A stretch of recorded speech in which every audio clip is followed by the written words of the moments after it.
अधिकार मिलने से कर्तव्य बढ़ते हैं, जिम्मेदारियां बढ़ती हैं, मगर जैसे ही अधिकार मिले गुन्नू जी को, वो तो अपने आप को प्रजा का मालिक समझने लगे और उस प्रजा को बेचने भी लगे।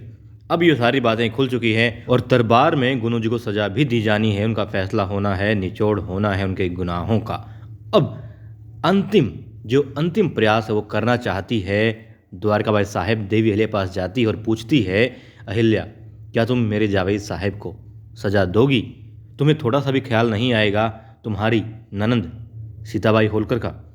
अब देवी अहिल्या कहती हैं कि मंजली आई साहेब मनसा के लिए यानी सीताबाई होलकर के लिए उन्हें बड़ा दुख होगा यदि गुन्नू जी को सजा होती है तो, लेकिन उन्हें सजा तभी होगी जब वो दोषी साबित हो जाएंगे और यदि वो दोषी हैं तो उन्हें दंड मिलना ही चाहिए।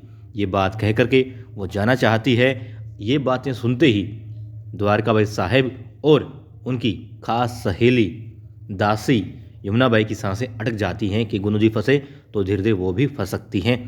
अब एक और पासा फेंकती है, जाल फेंकती है द्वारकाबाई साहेब और कहती है देवी अहिल्या से कि यदि तुम्हारा बेटा हो, तुम्हारा पति हो दोषी, क्या तब भी तुम ऐसा ही करोगी? यदि गुन्नू जी की जगह खंडेराव होलकर होता, मालेराव होलकर होता तो तुम क्या करती? अब देवी अहिल्या कहती हैं उनसे कि मंजली आई साहेब, देवी अहिल्या के लिए न्याय महत्वपूर्ण था, है और सदैव रहेगा। वो कहती हैं कि प्रजा के साथ अन्याय करने वाला उनका पति हो या फिर उनका बेटा हो, बेशक उनका खून हो, मगर वो तनिक भी परहेज नहीं करेंगी उसे सज़ा दिलवाने से, सज़ा देने से। क्यों? क्योंकि मंजली आई साहेब देवी अहिल्या के लिए न्याय महत्वपूर्ण था, प्रजा महत्वपूर्ण थी, है और रहेगी, रिश्ता नहीं। उन्होंने अपने जीवन से और जीवन में मल्हार राव सूबेदार जी से यही सीखा है कि रिश्ते बाद में, न्याय पहले।